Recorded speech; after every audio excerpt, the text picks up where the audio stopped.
हिवाळी अधिवेशनाचा आजचा चौथा दिवस. सरकारची कसोटी, विरोधक पुन्हा आक्रमक होण्याची शक्यता.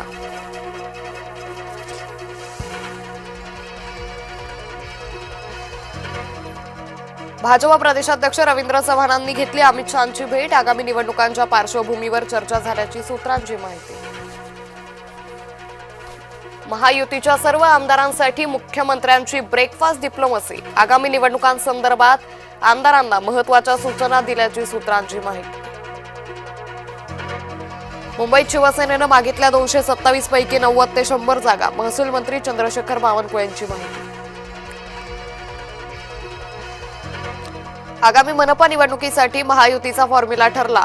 मुंबई, ठाण्यासह कल्याण, डोंबिवलीत भाजप सेना एकत्र लढणार. सूत्रांची माहिती. उद्धव ठाकरे आज अधिवेशनाला हजेरी लावण्याची शक्यता. आज आणि उद्या विधान परिषदेच्या कामकाजात उद्धव ठाकरे होणार सहभागी. राज ठाकरेंची महाविकास आघाडीच्या दिशेनं वाटचाल. मनसेचे माजी नेते प्रकाश महाजनांचं मोठं वक्तव्य. राज ठाकरे यांची ठाणे कोर्टात आज सुनावणी. 2008 मध्ये मनसे कार्यकर्त्यांनी उत्तर भारतीयांना केली होती मारहाण. बच्चू कडू विरुद्ध अजामीन पात्र अटक वॉरंट जारी. सुनावणीला गैरहजर राहिल्यानं वॉरंट. बच्चू कडू आज हजर राहतात का याकडे लक्ष. शरद पवारांच्या वाढदिवसाच्या पूर्वसंध्येला दिल्लीत डिनर डिप्लोमसी. अजित पवार, राहुल, सोनियासह दिग्गज नेत्यांची उपस्थिती. ठाकरे बंधूंनी एकाच टेबलावर घेतलं जेवण. एका कार्यक्रमात सहकुटुंब घेतलं जेवण. तर आदित्य ठाकरे अमित ठाकरेंच्या मुलाबरोबर खेळले. अजित पवारांना चपराक. नवी महाराष्ट्र मध्य श्रेणी गोत्यात. बड्या मद्य कंपन्यांनी राज्य शासनाला खेचलं उच्च न्यायालयात. सूत्रांची माहिती.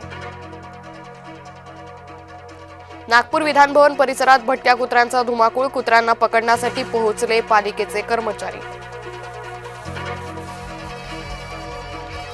सार्वजनिक न्यासांचे पैसे भांडवली बाजारात. सुधारणा विधेयक विधानसभेत सादर. गोवा नाईट क्लब आग प्रकरणी भागीदार अजय गुप्ता ताब्यात. लुथरा बंधू अद्यापही फरारच. वाईनच्या दराचा भडका उडणार. वाईन उत्पादनात मोठी घट होणार. तज्ज्ञांचा अंदाज.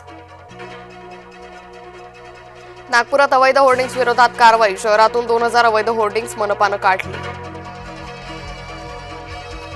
तरुणाला टोळक्याकडून लाठ्याकाठांनी बेदम मारहाण. जालन्याच्या भोकरदन नाका परिसरातली घटना. पैठणच्या इसारवाडीजवळ मोठी पाईपलाईन फुटली. लाखो लिटर पाण्याची नासाडी. दुरुस्तीचं काम सुरू. नाशकात 15,000 नवीन झाडं लावली जाणार. शहरात वेगवेगळ्या ठिकाणी 15 फुटांची झाडं लावणार. कुंभमेळा मंत्री गिरीश महाजनांची माहिती. एमपीएससी आणि यूजीसी नेट परीक्षा एकाच दिवशी. अनेक उमेदवारांना एकाच परीक्षेला मुकावं लागणार. येवल्यात पारा घसरला. परिसरात गारवा. पारा 6 अंश सेल्सिअसच्या खाली घसरला. भारत दक्षिण आफ्रिकेत आज दुसरा T20 सामना. न्यू चंदीगडच्या मैदानात रंगणार सामना.